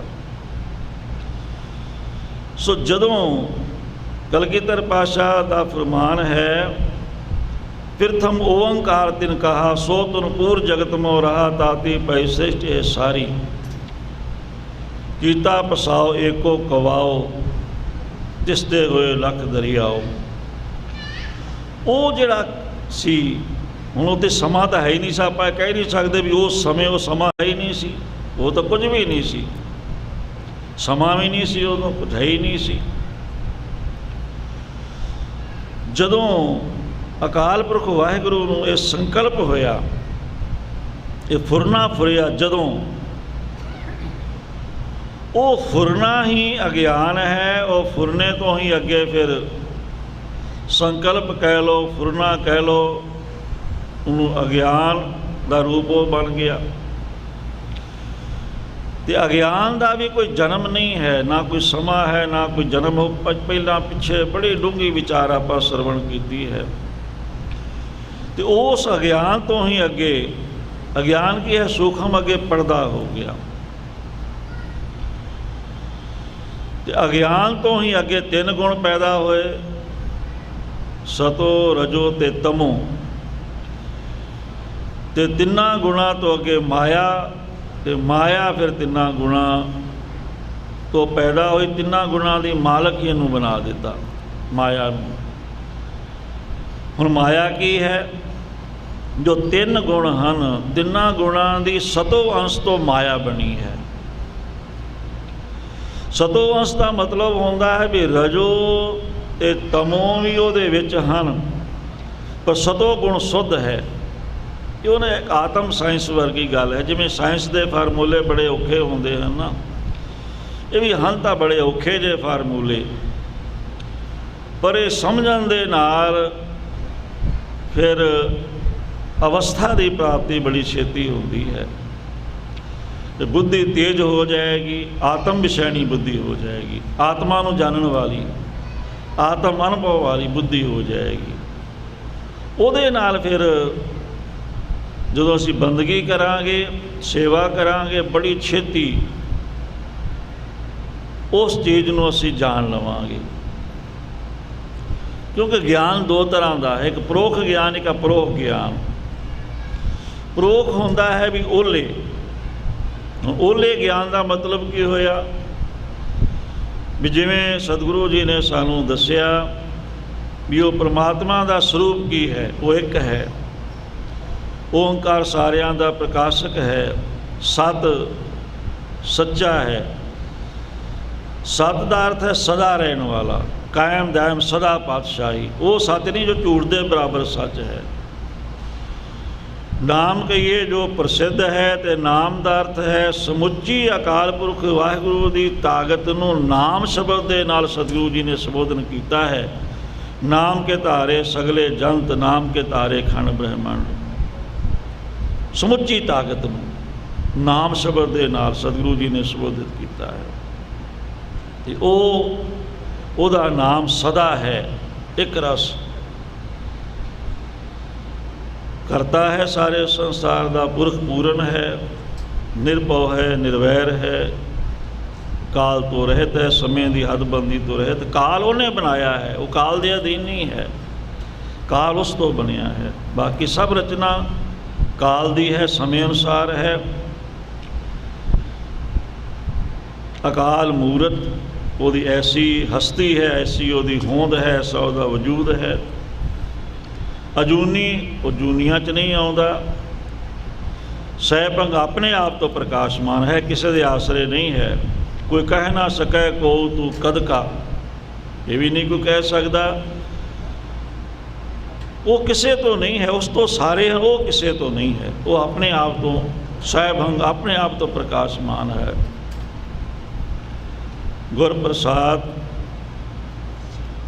ਗੁਰ ਚੇਤਨ ਹੈ, ਪ੍ਰਸਾਦ ਆਨੰਦ ਸਰੂਪ ਹੈ। ਜਪ ਜਪਨੇ ਯੋਗ ਹੈ, ਆਦਿ ਸਚ ਜੁਗਾਦ ਸਚ ਹੈ, ਵੀ ਸਚ ਨਾਨਕ ਹੋਸੀ ਵੀ ਸਚ। ਇਹ ਪਰੋਖ ਗਿਆਨ ਹੋ ਗਿਆ ਵੀ ਅਕਾਲ ਪੁਰਖ ਐਸਾ ਹੈ। ਇਹ ਸਮਝ ਆ ਗਈ ਵੀ ਉਹ ਅਕਾਲ ਪੁਰਖ ਦਾ ਸਰੂਪ ਇਹੋ, ਇਹ ਉਹਦੇ 'ਚ ਗੁਣ ਹਨ, ਇਹੋ ਜਿਹਾ ਉਹ ਹੈ। ਇਹ ਤੁਹਾਨੂੰ ਪਤਾ ਲੱਗ ਗਿਆ। ਪਰ ਅਪਰੋਖ ਗਿਆਨ ਹੁੰਦਾ ਜਦੋਂ ਬੰਦਗੀ ਕਰਕੇ, ਕਮਾਈ ਕਰਕੇ ਅਸੀਂ ਉਹਨੂੰ ਅੰਦਰੋਂ ਵੇਖ ਲਵਾਂਗੇ। ਜੇ ਠਾਕੁਰ ਕੋ ਸੁਨਤ ਅਗਾਧ ਬੋਧ ਸੋ ਹਿਰਦੈ ਗੁਰ ਦਿਓ, ਗੁਰੂ ਨੇ ਹਿਰਦੇ ਅੰਦਰ ਹੀ ਦਿਖਾ ਦਿੱਤਾ ਸਾਨੂੰ। ਜਦੋਂ ਅਸੀਂ ਦੇਖ ਲਵਾਂਗੇ ਫਿਰ ਕਹਾਂਗੇ ਆ ਵੀ, ਫਿਰ ਪਤਾ ਲੱਗੇਗਾ ਵੀ ਹਾਂ ਏਕ ਓਂਕਾਰ, ਆ ਹੈ ਏਕ ਓਂਕਾਰ, ਇਹ ਹੈ ਸਤਨਾਮ, ਇਹ ਮੇਰਾ ਸਰੂਪ ਹੈ। तू सदा सलामत निरंकार, सो प्रभ दूर नाही प्रभ तू है। वो बंदगी करके फिर ਜਦੋਂ ਉੱਥੇ ਪਹੁੰਚਾਂਗੇ ਫਿਰ ਪਤਾ, ਫਿਰ ਉਹਨੂੰ ਕਹਿੰਦੇ ਹਨ ਅਪਰੋਖ ਗਿਆਨ। ਫਿਰ ਕੁਝ ਵੀ ਓਲੇ ਨਹੀਂ, ਸਭ ਕੁਝ ਸਾਹਮਣੇ ਹੈ, ਪ੍ਰਤੱਖ ਹੈ। ਹੱਥ 'ਤੇ ਰੱਖਿਆ ਹੋਇਆ ਔਲਾ ਆਪਾਂ ਸਾਫ਼ ਵੇਖਦੇ ਹਾਂ। ਇਸੇ ਤਰ੍ਹਾਂ ਫਿਰ ਸਾਰਾ ਉਹਨੂੰ ਗਿਆਨ ਹੁੰਦਾ ਹੈ। ਨਾਮ ਰਤੇ ਤਿਰ ਭਵਨ ਸੋਝੀ ਹੋਏ, ਤਿੰਨਾਂ ਕਾਲਾਂ ਤਿੰਨਾਂ ਭਵਨਾਂ ਦੀ ਸੋਝੀ ਹੋ ਜਾਂਦੀ ਹੈ। ਉਸ ਤੋਂ ਫਿਰ ਕੋਈ ਗੁੱਝਾ ਨਹੀਂ ਰਹਿੰਦਾ, ਸਭ ਉਹਨੂੰ ਪਤਾ ਹੁੰਦਾ ਹੈ। ਪਰ ਉਹ ਭੇਤ ਨਹੀਂ ਕਿਸੇ ਨੂੰ ਦਿੰਦੇ। ਹੋਣ ਨਜ਼ੀਕ ਖੁਦਾਏ ਦੇ ਭੇਤ ਨਾ ਕਿਸੇ ਦੇਣ, ਪਰ ਨਾ ਭੇਤ ਦੇਣ ਪਰ ਭੇਤ ਤਾਂ ਉਹਨਾਂ ਦਾ ਖੁੱਲ੍ਹ ਹੀ ਜਾਂਦਾ ਹੈ, ਕੋਈ ਲੁਕੋ ਹੀ ਨਹੀਂ ਸਕਦਾ। ਉਹਨਾਂ ਦਾ ਭੇਦ ਲੁਕਿਆ ਨਹੀਂ ਰਹਿ ਸਕਦਾ। ਹਰ ਕਾ ਭਗਤ ਪ੍ਰਗਟ ਨਹੀਂ ਛਪੈ, ਉਹ ਛਿਪ ਨਹੀਂ ਸਕਦੇ, ਉਹ ਪ੍ਰਗਟ ਤਾਂ ਹੋ ਹੀ ਜਾਂਦੇ ਆ। ਪਰ ਉਹ ਆਪਣੇ ਆਪ ਨੂੰ ਨਹੀਂ ਕਦੀ ਜਨਾਉਂਦੇ, ਆਪਣੇ ਆਪ ਨੂੰ ਪ੍ਰਗਟ ਨਹੀਂ ਹੋਣ ਦਿੰਦੇ। ਇਹ ਪੂਰੇ ਸੁਚੇਤ ਰਹਿੰਦੇ ਹਨ। ਫਿਰ ਕਈ ਵਾਰੀ ਕੋਈ ਇਹੋ ਜਿਹੀਆਂ ਗੱਲਾਂ ਕਰ ਜਾਂਦੇ ਹਨ, ਕੁਝ ਇਹੋ ਜਿਹਾ ਵਰਤ ਜਾਂਦੇ ਹਨ, ਲੋਕ ਕਹਿੰਦੇ ਲੈ ਇਹਨੂੰ ਕੀ ਗਿਆਨ ਹੈ, ਤਾਂ ਐਵੇਂ ਹੀ ਇਹ ਤਾਂ ਆਹ ਕੰਮ ਕਰੀ ਜਾਂਦਾ ਹੈ, ਇੱਦਾਂ ਦਾ ਹੈ, ਇੱਦਾਂ ਬੋਲਦਾ ਹੈ। ਉਹ ਫਿਰ ਖੁਸ਼ ਹੁੰਦੇ, ਕਹਿੰਦੇ ਵਧੀਆ ਹੋ ਗਿਆ, ਵੀ ਚੰਗਾ ਹੋ ਗਿਆ। ਸੁਰਹੁ ਵਿਚਾਰ। ਸੋ ਇਸ ਤਰ੍ਹਾਂ ਜੋ ਹੈ ਅਗਿਆਨ, ਤਿੰਨ ਗੁਣ। ਅਗਿਆਨ ਤੋਂ ਅੱਗੇ ਮਾਇਆ ਬਣੀ, ਅਤੇ ਮਾਇਆ ਤੋਂ ਅੱਗੇ ਅਵਿਦਿਆ ਬਣੀ। ਅਵਿਦਿਆ ਹੁੰਦੀ ਹੈ ਵੀ ਮਲਿਨ ਸਤੋ ਗੁਣ, ਮੈਲਾ ਸਤੋ ਗੁਣ। ਮਾਇਆ ਸੀ ਸ਼ੁੱਧ ਸਤੋ ਗੁਣ, ਅਵਿਦਿਆ ਹੈ ਮੈਲਾ ਸਤੋ ਗੁਣ। ਅਤੇ ਬਾਕੀ ਜਿਹੜੇ ਦੋ ਹਨ, ਰਜੋ ਅਤੇ ਤਮੋ, ਉਹ ਵੀ ਨਾਲ, ਇਹ ਅਵਿਦਿਆ ਹੋ ਗਈ। ਸੋ ਅਵਿਦਿਆ ਹੋ ਗਈ ਵੱਖਰੇ ਵੱਖਰੇ ਜੀਵਾਂ ਦੀ, ਸਾਡੀ ਸਾਰਿਆਂ ਦੀ ਵੱਖਰਿਆਂ ਦੀ ਅਵਿਦਿਆ ਹੈ। ਅਤੇ ਮਾਇਆ ਹੋ ਗਈ ਸਾਰੀ ਸਮੁੱਚੀ ਤੌਰ 'ਤੇ ਸਾਰੀ ਦੁਨੀਆ ਦੀ ਰਚਨਾ ਵਾਲੀ, ਉਹ ਮਾਇਆ ਹੋ ਗਈ ਪਰਮਾਤਮਾ ਦੀ। ਇਸ ਤਰ੍ਹਾਂ ਸੋ ਜੀਵ ਦੀ ਜਿਹੜੀ ਹੋਂਦ ਹੈ ਅਵਿਦਿਆ ਤੋਂ ਮੰਨੀ ਹੈ, ਅਗਿਆਨ ਤੋਂ ਮੰਨੀ ਹੈ। ਅਵਿਦਿਆ ਅਤੇ ਮਾਇਆ ਤੋਂ ਪੰਜਾਂ ਤੱਤਾਂ ਦੀ ਉਤਪਤੀ ਹੁੰਦੀ ਹੈ। ਅਤੇ ਮਾਇਆ ਅਤੇ ਅਵਿਦਿਆ ਆਪਣੇ ਆਪ ਜੜ ਹਨ, ਇਹਨਾਂ 'ਚ ਕੁਝ ਵੀ ਨਹੀਂ ਹੈ। ਅਤੇ ਇਹ ਸੱਤ ਅਸੱਤ ਤੋਂ ਵਿਲੱਖਣ ਹੈ। ਨਾ ਇਹਨੂੰ ਸੱਚ ਕਹਿ ਸਕਦੇ ਹਾਂ, ਨਾ ਝੂਠ ਕਹਿ ਸਕਦੇ ਹਾਂ। ਹੁਣ ਵੇਦਾਂ ਵਾਲੇ ਤਾਂ ਕਹਿੰਦੇ ਵੀ ਤੀਨੋਂ ਕਾਲ ਜਗਤ ਮਿਥਿਆ ਹੈ ਹੀ ਨਹੀਂ। ਵੀ ਉਹਨਾਂ ਨੂੰ ਪੁੱਛੋ ਹੈ ਨਹੀਂ ਤੇ ਆਹ ਸਾਰਾ ਕੁਝ ਕੌਣ ਬੈਠਾ ਹੈ, ਇਹ ਕੀ ਹੈ ਜੇ ਹੈ ਨਹੀਂ ਤਾਂ? ਕਹਿੰਦੇ ਤੀਨੋਂ ਕਾਲ ਜਗਤ ਮਿਥਿਆ ਹੈ ਹੀ ਨਹੀਂ, ਝੂਠਾ ਹੈ, ਅਸੱਤ ਹੈ। ਉਹ ਇਹ ਗੱਲ ਕਹਿੰਦੇ ਆ। ਪਰ ਸਤਿਗੁਰੂ ਜੀ ਕਹਿੰਦੇ ਨਹੀਂ, ਇਹੋ ਜਗ ਸੱਚੇ ਕੀ ਹੈ, ਕੋਠੜੀ ਸੱਚੇ ਕਾ ਵਿੱਚ ਵਾਸ। ਇਹ ਸੱਚੇ ਦੀ ਕੋਠੜੀ, ਸੱਚੇ ਦਾ ਵਿੱਚ ਵਾਸ ਹੈ, ਇਸ ਕਰਕੇ ਸੱਚਾ ਲੱਗ ਰਿਹਾ ਹੈ। ਸੱਚੇ ਦਾ ਵਿੱਚ ਨਿਵਾਸ ਹੈ, ਇਸ ਕਰਕੇ ਸੰਸਾਰ ਸੱਚਾ ਲੱਗ ਰਿਹਾ ਹੈ। ਪਰ ਜਿਹੜੇ ਤੁਹਾਨੂੰ ਦਿਸ ਰਹੇ ਹਨ, ਤੁਹਾਡਾ ਸਰੀਰ ਤੁਹਾਨੂੰ ਦਿਸ ਰਿਹਾ, ਇਹ ਵੀ ਨਹੀਂ ਰਹੇਗਾ, ਇਸ ਕਰਕੇ ਮਿਥਿਆ ਹੈ। ਸਾਧੋ ਇਹੋ ਤਨ ਮਿਥਿਆ ਮਾਨੋ, ਜਾਂ ਭੀਤਰ ਜੋ ਰਾਮ ਬਸਤ ਹੈ, ਸਾਚੋ ਤਾਹੇ ਪਛਾਨੋ। ਮਿਥਿਆ ਦਾ ਅਰਥ ਹੁੰਦਾ ਹੈ ਵੀ ਦਿਖੇ ਸੱਚਾ, ਪਰ ਉਹ ਰਹੇ ਨਾ ਉਹ ਜਿਹਾ ਜਿਹੋ ਜਿਹਾ ਦਿਸ ਰਿਹਾ ਹੈ। ਜੈਸਾ ਮਾਨੀਐ ਹੋਏ ਨਾ ਤੈਸਾ, ਇਹ ਮਿਥਿਆ ਦਾ ਅਰਥ ਹੈ। ਤੇ ਗੁਰਬਾਣੀ ਇਹ ਕਹਿੰਦੀ ਹੈ ਵੀ ਉਹ ਸੱਚਾ ਹੈ ਪਰਮਾਤਮਾ, ਉਹਦੇ ਕਰਕੇ ਇਹ ਸੰਸਾਰ ਵੀ ਸੱਚਾ ਲੱਗ ਰਿਹਾ ਹੈ। ਪਰ ਜਿਹੜਾ ਕੋਈ ਤੁਹਾਨੂੰ ਦਿਸ ਰਿਹਾ, ਦਿਸ਼ਟਮਾਨ ਹੈ ਸਗਲ ਮਿਥੇਨਾ। ਮਿਥਿਆ ਦਾ ਅਰਥ ਹੁੰਦਾ ਹੈ ਕਿ ਸੱਚਾ ਦਿਸੇ ਪਰ ਹੋਵੇ ਸੱਚਾ ਨਾ, ਉਹਨੂੰ ਮਿਥਿਆ ਕਹਿੰਦੇ ਹਨ। ਬਿਲਕੁਲ ਝੂਠ ਨੂੰ ਨਹੀਂ, ਬਿਲਕੁਲ ਸੱਤ ਨੂੰ ਨਹੀਂ ਮਿਥਿਆ ਕਹਿੰਦੇ। ਹੁਣ ਜਿਵੇਂ ਹਨੇਰੇ 'ਚ ਪਈ ਹੋਈ ਰੱਸੀ, ਪਤਾ ਨਹੀਂ ਕਿਸੇ ਨੂੰ ਹਨੇਰਾ ਜ਼ਿਆਦਾ ਹੈ, ਚਾਨਣਾ ਘੱਟ ਹੈ। ਉਹ ਹੁਣ ਜਾਂਦਿਆਂ ਜਾਂਦੇ ਇੱਕਦਮ ਉਹਦਾ ਪੈਰ ਉੱਥੇ ਨੇੜੇ ਪਿਆ, ਇੱਕਦਮ ਡਰ ਗਿਆ, ਠਠੰਬਰ ਗਿਆ ਵੀ ਇਹ ਤਾਂ ਸੱਪ ਪਿਆ ਹੈ। ਵੀ ਜੇ ਮੇਰਾ ਪੈਰ ਇਹ 'ਤੇ ਪੈ ਜਾਂਦਾ ਹੁਣੇ ਇਹਨੇ ਮੈਨੂੰ ਵੱਢ ਲੈਣਾ ਸੀ, ਬਈ ਇਹਨੇ ਘਬਰਾ ਕੇ ਉਹਨੂੰ ਬੁਖਾਰ ਚੜ੍ਹ ਜਾਂਦਾ ਹੈ। ਪਰ ਜਦੋਂ ਚਾਨਣ ਲਿਆ ਕੇ ਵੇਖਿਆ, ਕਹਿੰਦੇ ਉਹ ਇਹ ਤਾਂ ਰੱਸੀ ਸੀ, ਐਵੇਂ ਡਰ ਗਿਆ ਤੂੰ, ਤਾਂ ਬੁਖਾਰ ਵੀ ਲੈ ਜਾਂਦਾ ਹੈ ਉਹਦਾ। ਪਰ ਰੱਸੀ ਸੀ ਤਾਂ ਹੀ ਭੁਲੇਖਾ ਪਿਆ, ਰੱਸੀ ਹੁੰਦੀ ਨਾ ਤਾਂ ਭੁਲੇਖਾ ਕਿੱਥੋਂ ਪੈਣਾ ਸੀ। ਜੇ ਚਾਨਣ ਸੀ ਵਿੱਚ ਘੱਟ ਸੀ, ਚਾਨਣ ਹਨੇਰਾ ਜ਼ਿਆਦਾ ਸੀ ਤਾਂ ਹੀ ਭੁਲੇਖਾ ਪਿਆ। ਜੇ ਪੂਰਾ ਹੀ ਹਨੇਰਾ ਹੁੰਦਾ ਫਿਰ ਵੀ ਕੁਝ ਨਹੀਂ ਸੀ ਪਤਾ ਲੱਗਣਾ, ਜੇ ਪੂਰਾ ਹੀ ਚਾਨਣ ਹੁੰਦਾ ਫਿਰ ਵੀ ਕੁਝ ਨਹੀਂ ਸੀ, ਫਿਰ ਤਾਂ ਸਾਰਾ ਕੁਝ ਸਾਫ਼ ਹੀ ਦਿਖਾਈ ਦੇ ਰਿਹਾ ਸੀ। ਇਸ ਕਰਕੇ ਰੱਸੀ ਜੋ ਹੈ ਸੀ ਤਾਂ ਹੀ ਭੁਲੇਖਾ ਪਿਆ। ਇਸ ਕਰਕੇ ਉਹ ਪ੍ਰਮਾਤਮਾ ਸੱਚਾ ਹੈ ਤਾਂ ਹੀ ਇਹ ਸੰਸਾਰ ਦਾ ਭੁਲੇਖਾ ਪੈ ਰਿਹਾ ਹੈ। ਪਰ ਜਦੋਂ ਬੰਦਗੀ ਕਰ ਲੈਂਦੇ ਹਨ ਗੁਰੂ ਕੇ ਸਿੱਖ, ਉਹ ਫਿਰ ਸਾਰਿਆ ਗੱਲ, ਫਿਰ ਉਹਨਾਂ ਨੂੰ ਅਪਰੋਖ ਗਿਆਨ ਹੋ ਜਾਂਦਾ ਹੈ, ਸਾਰਾ ਕੁਝ ਸਾਹਮਣੇ ਫਿਰ ਸਾਫ਼ ਦਿਖਾਈ ਦਿੰਦਾ ਹੈ। ਫਿਰ ਉਹਨਾਂ ਨੂੰ ਭੁਲੇਖਾ ਨਹੀਂ ਪੈਂਦਾ, ਉਹਨਾਂ ਨੂੰ ਭਰਮ ਨਹੀਂ ਰਹਿੰਦਾ ਕਿਸੇ ਤਰ੍ਹਾਂ ਦਾ। ਤੇ ਸਤਿਗੁਰੂ ਜੀ ਤਾਂ ਕਹਿੰਦੇ ਭਰਮ ਵਿੱਚ ਸਾਰੇ ਤੁਰੇ ਫਿਰਦੇ, ਭਰਮੇ ਸੁਰ ਨਰ ਦੇਵੀ ਦੇਵਾ, ਭਰਮੇ ਸਿੱਧ ਸਾਧਕ ਬ੍ਰਹਮੇਵਾ, ਭਰਮ ਪਰਮ ਮਾਨੁਖ ਡਹਿਕਾਏ, ਮਹਾ ਬਿਖਮ ਦੁੱਤਰ ਇਹ ਮਾਏ। ਸਾਰੇ ਭਰਮ ਵਿੱਚ ਹੀ ਤੁਰੇ ਫਿਰਦੇ ਹਨ। ਦੇਵਤੇ ਵੀ, ਬ੍ਰਹਮਾ ਵਿਸ਼ਨ ਮਹੇਸ਼ ਵੀ, ਬ੍ਰਹਮੇਵਾ ਬ੍ਰਹਮਾ ਵਿਸ਼ਨ, ਸਾਰੇ ਹੀ ਭਰਮ ਵਿੱਚ ਹਨ, ਸਾਰੇ ਭੁਲੇਖੇ ਤੁਰੇ ਫਿਰਦੇ ਹਨ। ਪਰ ਗੁਰੂ ਕੇ ਸਿੱਖ ਜਿਹੜੇ ਬੰਦਗੀ ਵਾਲੇ ਹਨ ਉਹਨਾਂ ਦਾ ਭਰਮ ਮਿਟ ਜਾਂਦਾ ਹੈ, ਉਹਨਾਂ ਨੂੰ ਸਾਰਾ ਕੁਝ ਸਾਫ਼ ਸਾਫ਼ ਫਿਰ ਦਿਖਾਈ ਦਿੰਦਾ ਹੈ। ਨਾਮ ਰਤੇ ਤਿਰ ਭਵਨ ਸੋਝੀ ਹੋਏ, ਤਿੰਨਾਂ ਕਾਲਾਂ ਤਿੰਨਾਂ ਭਵਨਾਂ ਦੀ ਸੋਝੀ ਹੋ ਜਾਂਦੀ ਹੈ। ਇਹ ਹੁਣ ਜਿਹੜੀ ਵਿਚਾਰ ਅੱਗੇ ਚੱਲੀ ਹੈ, ਪਹਿਲਾਂ ਚੱਲੀ ਸੀ ਵਿਚਾਰ ਆਰੰਭ ਦੇ ਵਿੱਚ ਕਰਤਾ, ਕਿਰਿਆ ਅਤੇ ਕਰਮ, ਇਹ ਤਿੰਨ ਚੀਜ਼ਾਂ।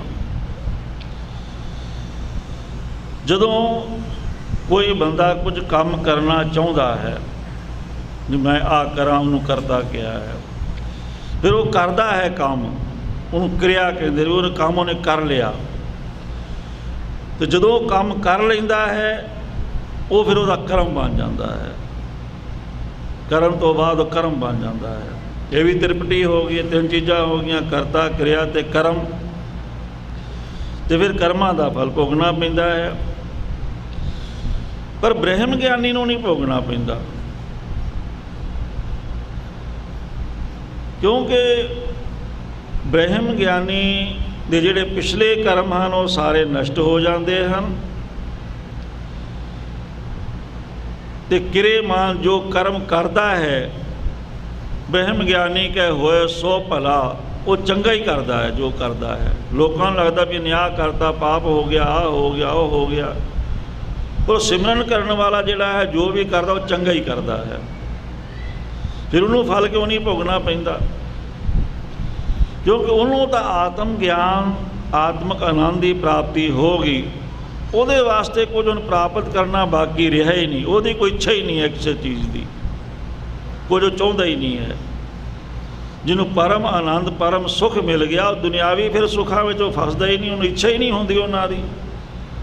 ਉਹਨੇ ਕੀ ਕਰਨਾ ਇਹਨਾਂ ਤੋਂ?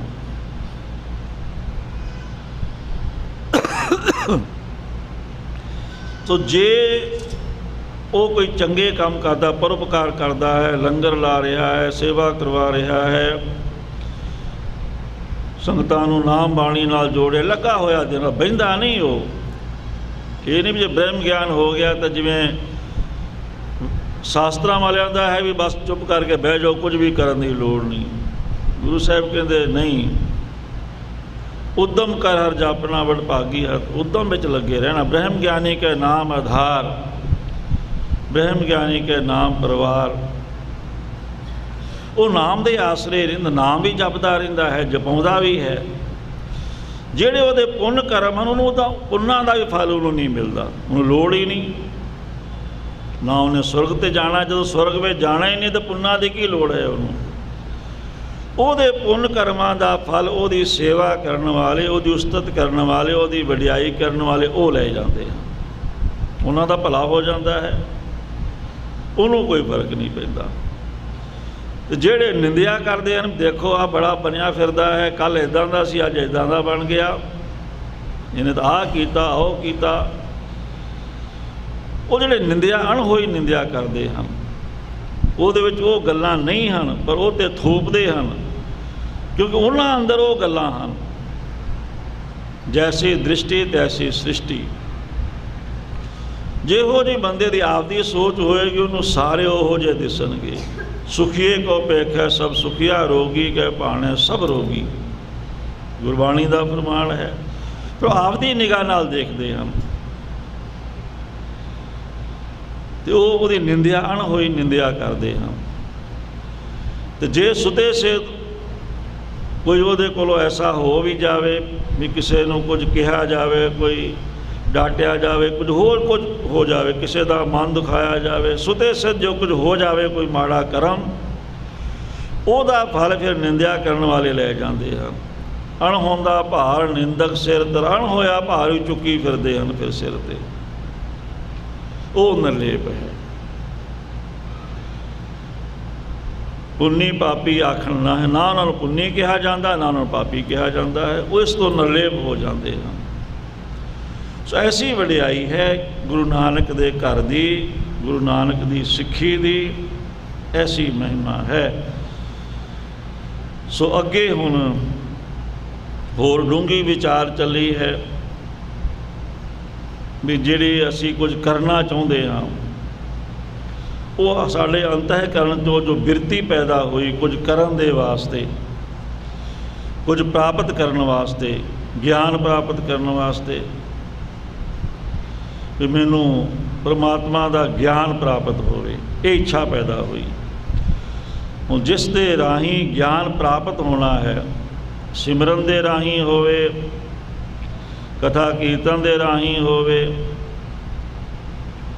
ਗਿਆਤਾ ਹੋ ਗਿਆ ਜਾਣਨ ਵਾਲਾ, ਗਿਆਨ ਜਿਸ ਦੇ ਦੁਆਰਾ ਪ੍ਰਾਪਤ ਹੋਣਾ ਹੈ, ਤੇ ਗੇ ਜਿਹਦਾ ਗਿਆਨ ਪ੍ਰਾਪਤ ਕਰਨਾ ਹੈ, ਗਿਆਤਾ ਗਿਆਨ ਗੇ। ਇਹਨੂੰ ਤ੍ਰਿਪਟੀ ਕਹਿੰਦੇ ਹਨ। ਤੇ ਤ੍ਰਿਪਟੀ 3 ਤਰ੍ਹਾਂ ਦੀ ਹੈ। ਗਿਆਤਾ ਗਿਆਨ ਗੇ ਇਹ ਹੈ ਸ਼ਬਦਾਂ ਨਾਲ ਬੋਲ ਕੇ, ਪ੍ਰਮਾਤਾ ਪ੍ਰਮਾਣ ਪ੍ਰਮੇਯ,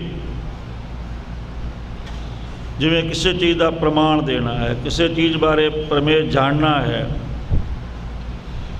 ਪ੍ਰਮਾਤਾ ਜਿਹੜਾ ਜਾਣਨਾ ਚਾਹੁੰਦਾ ਹੈ ਪ੍ਰਮਾਣ ਦੇ ਦੁਆਰਾ। ਇਸੇ ਤਰ੍ਹਾਂ ਜਿਹੜੇ ਭਗਤੀ ਵਾਲੇ, ਉਹਨਾਂ ਧਿਆਤਾ ਧਿਆਨ ਤੇ, ਧਿਆਤਾ ਧਿਆਉਣ ਵਾਲਾ ਧਿਆਨ ਜੋ ਅਸੀਂ ਜੋੜਦੇ ਹਾਂ, ਜਿਹਦੇ ਦੁਆਰਾ ਅਸੀਂ ਧੇ ਨੂੰ, ਜਿਹਨੂੰ ਧਿਆ ਰਹੇ ਹਾਂ, ਉਹਨੂੰ ਜਾਣਨ ਵਾਸਤੇ। ਪਰ ਹਾਂ ਇਹ ਤਿੰਨਾਂ ਚੀਜ਼ਾਂ 9 ਬਣ ਗਈਆਂ। ਇਹ ਗਿਆਤਾ ਗਿਆਨ ਗੇ, ਪ੍ਰਮਾਤਾ ਪ੍ਰਮਾਣ ਪ੍ਰਮੇਯ, ਧਿਆਤਾ ਧਿਆਨ ਤੇ, ਇਹ 9 ਬਣ ਗਈਆਂ। ਤੇ 9 ਦਾ ਫਿਰ ਨਿਸ਼ਾਨਾ ਇੱਕੋ ਹੀ ਹੈ। 9 ਦੀਆਂ 3 ਬਣ ਗਈਆਂ, ਤਿੰਨਾਂ ਵਿੱਚ ਇੱਕੋ ਹੀ ਹੈ। ਇਸ ਤਰ੍ਹਾਂ ਇਹ ਇੱਕ ਵਿਦਿਆ ਦਾ ਇੱਕ ਕ੍ਰਿਸ਼ਮਾ ਸਮਝ ਲਓ। ਇਹਦੇ ਨਾਲ ਦਿਮਾਗ ਬੜਾ ਤੇਜ਼ ਹੁੰਦਾ ਬੰਦੇ ਦੇ ਨਾਲ, ਚੀਜ਼ਾਂ ਦੇ ਨਾਲ। ਬੁੱਧੀ ਆਤਮ ਵਿਸ਼ੈਣੀ, ਆਤਮ ਦਾ ਚਿੰਤਨ ਕਰਨ ਵਾਲੀ, ਚੰਗੀ ਸੋਚ ਵਾਲੀ ਬੁੱਧੀ ਬਣ ਜਾਂਦੀ ਹੈ ਇਹਦੇ ਨਾਲ। ਜੇ ਨਾ ਚੰਗੀ ਸੋਚ ਸੋਚੋਗੇ, ਮਾੜੀ ਸੋਚ ਤਾਂ ਚੱਲੀ ਜਾਏਗੀ, ਫਿਰ ਉਹਦੀ ਤਾਂ ਕੋਈ ਲਿਮਿਟ ਹੀ ਨਹੀਂ ਹੈ। ਫਿਰ ਮਾੜੀਆਂ ਸੋਚਾਂ ਤਾਂ ਤੁਰੀਆਂ ਹੀ ਆਉਂਦੀਆਂ। ਜੇ ਫਿਰ ਉਹਨੂੰ ਮੋੜ ਕੇ, ਜਿਵੇਂ ਪਾਣੀ ਜਾ ਰਿਹਾ ਨਿਵਾਨ ਨੂੰ, ਬੰਨਾ ਲਾ ਦਿਓ, ਫਿਰ ਖਲੋ ਜਾਏਗਾ। ਫਿਰ ਚੜ੍ਹਾਈ ਵਾਲੇ ਪਾਸੇ ਚੜਾਉਣ 'ਤੇ ਜ਼ੋਰ ਲੱਗੇਗਾ, ਚੜ੍ਹ ਤਾਂ ਜਾਏਗਾ ਪਰ ਜ਼ੋਰ ਲੱਗੇਗਾ। ਇਸੇ ਤਰ੍ਹਾਂ ਇਹ ਗਿਆਨ ਨੂੰ ਸਮਝਣ ਵਾਸਤੇ ਦਿਮਾਗ ਦਾ ਜ਼ੋਰ ਲੱਗਦਾ ਹੈ। ਜਿਹੜੀਆਂ ਸਾਡੀਆਂ ਸੂਖਮ ਨਾੜੀਆਂ ਹਨ, ਉਹ ਫਿਰ ਜਾਗਰਤ ਹੁੰਦੀਆਂ ਹਨ, ਉਹ ਸਕਰਿਅ ਹੁੰਦੀਆਂ, ਐਕਟਿਵ ਹੁੰਦੀਆਂ ਹਨ। ਉਹਦੇ ਨਾਲ ਫਿਰ ਸਾਨੂੰ ਪਰਮਾਰਥ ਦੇ ਵਿੱਚ ਸਫਲਤਾ ਮਿਲਦੀ ਹੈ, ਤਰੱਕੀ ਮਿਲਦੀ ਹੈ। ਸੋ ਸਮਾਂ ਅੱਜ ਭੂਮਿਕਾ ਦੇ ਵਿੱਚ ਹੀ ਨਿਕਲ ਗਿਆ। ਸਤਿਗੁਰੂ ਰਹਿਮਤ ਕਰਨ, ਕਿਉਂਕਿ ਇਹ ਵਿਚਾਰ ਬੜੀ ਸੂਖਮ ਹੈ। ਗਿਆਤਾ ਗਿਆਨ ਗੇ, ਇਹ ਬਾਕੀ ਵਿਚਾਰ ਆਪਾਂ ਹੁਣ ਕੱਲ੍ਹ ਦੇ ਪ੍ਰਕਰਣ ਵਿੱਚ ਸਰਵਣ ਕਰਾਂਗੇ। ਕੋਸ਼ਿਸ਼ ਕਰਾਂਗੇ ਸਤਿਗੁਰੂ ਜੀ ਸੁਮਤ ਬਖਸ਼ਣ, ਸੋਝੀ ਦੇਣ। ਜਿਵੇਂ ਜਿਵੇਂ ਸਤਿਗੁਰੂ ਜੀ ਬਖਸ਼ਿਸ਼ ਕਰਨਗੇ ਤੇ ਦਸ਼ਮੇਸ਼ ਪਿਤਾ ਦੀ ਬਖਸ਼ਿਸ਼ ਸੀ। ਭਾਈ ਦਇਆ ਸਿੰਘ ਨੂੰ ਜਦੋਂ ਕਿਹਾ ਸਿੰਘਾਂ ਨੇ, ਕਾਂਸੀ ਪੜ੍ਹ ਕੇ ਵੀ ਆਏ, 12-12 13-13 ਸਾਲ, ਬੜੇ ਵਿਦਵਾਨ ਪੜ੍ਹੇ ਲਿਖੇ, ਉਹਨਾਂ ਦੇ ਪ੍ਰਸ਼ਨ ਸਨ, ਉਹਨਾਂ ਦੇ ਪ੍ਰਸ਼ਨਾਂ ਦਾ ਉੱਤਰ ਦੇਣਾ ਸੀ। ਭਾਈ ਦਇਆ ਸਿੰਘ ਜੀ ਨੇ, ਭਾਈ ਦਇਆ ਸਿੰਘ ਜੀ ਕਹਿਣ ਲੱਗੇ, ਖਾਲਸਾ ਜੀ ਮੈਨੂੰ ਤਾਂ ਕੱਖ ਵੀ ਨਹੀਂ ਆਉਂਦਾ। ਦਸਵੇਂ ਪਾਤਸ਼ਾਹ ਹੁਣ ਬਚਨ ਕਰ ਗਏ ਹਨ, ਜਿਵੇਂ ਜਿਵੇਂ ਉਹ ਮੈਨੂੰ ਸੋਝੀ ਦੇਈ ਜਾਣਗੇ ਮੈਂ ਤੁਹਾਨੂੰ ਦੱਸੀ ਚੱਲਾਂਗਾ। ਮੈਂ ਤਾਂ ਕਠਪੁਤਲੀ ਵਾਂਗ ਹਾਂ, ਕਠਪੁਤਲੀ ਨੂੰ ਕੋਈ ਪਤਾ ਨਹੀਂ ਮੈਨੂੰ ਮਾਲਕ ਨੇ ਕਿਵੇਂ ਨਚਾਉਣਾ ਹੈ।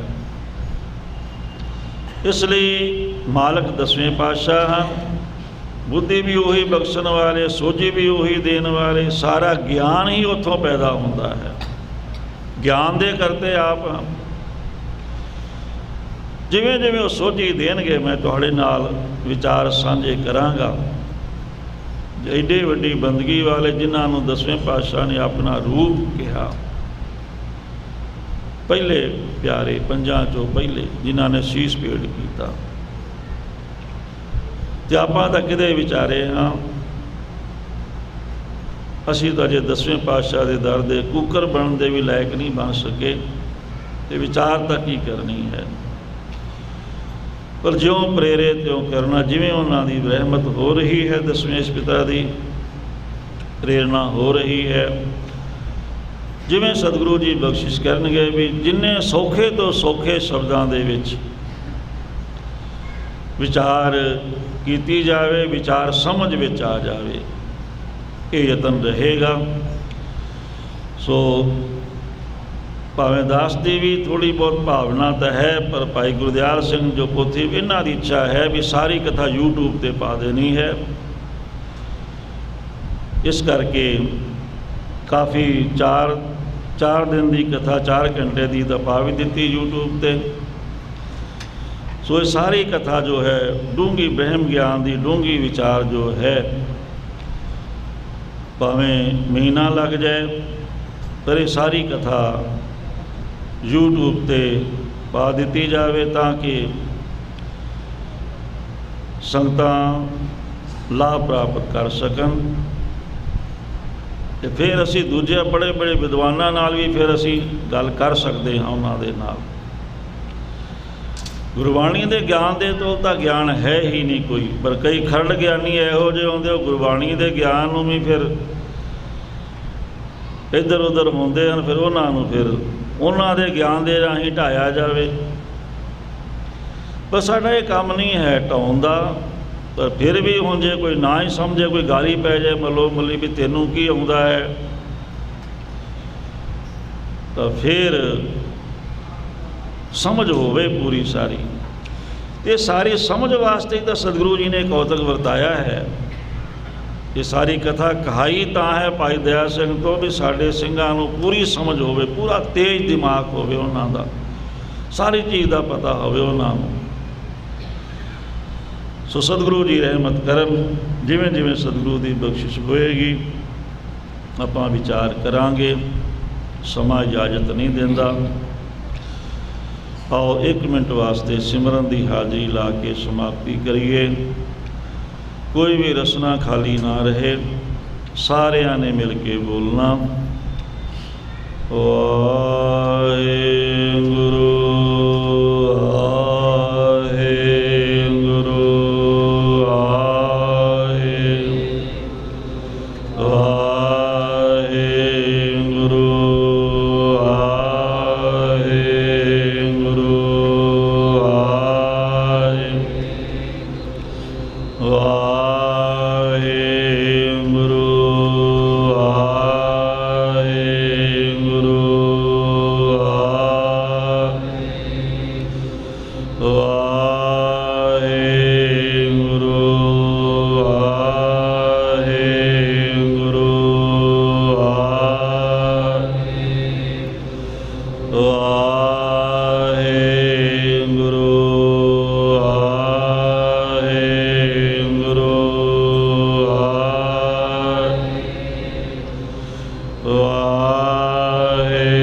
ਵਾਹਿਗੁਰੂ ਵਾਹਿਗੁਰੂ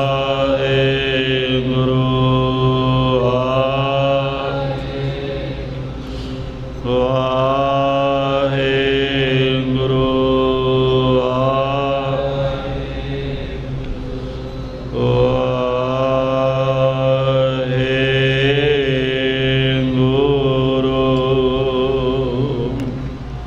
ਹਰ ਹਰ ਨਾਮ ਜਪੰਦਿਆਂ ਕਛ ਨਾ ਕਹੈ ਜਮਕਾਲ।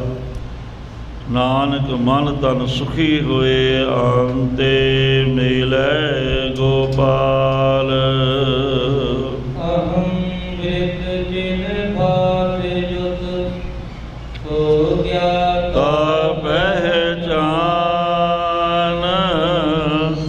ਕਿਰਿਆ ਵਿਰਤ ਮਹਿ ਭਾਸ ਚਿਦ ਤਾਕੋ ਗਿਆਨ ਬਖਾਨ। ਵਾਹਿਗੁਰੂ ਜੀ ਕਾ ਖਾਲਸਾ ਵਾਹਿਗੁਰੂ ਜੀ ਕੀ ਫਤਿਹ। ਧੰਨ ਧੰਨ ਸਤਿਗੁਰੂ ਨਾਨਕ ਦੇਵ ਜੀ ਮਹਾਰਾਜ। ਧੰਨ ਧੰਨ ਸ੍ਰੀ ਗੁਰੂ ਗੋਬਿੰਦ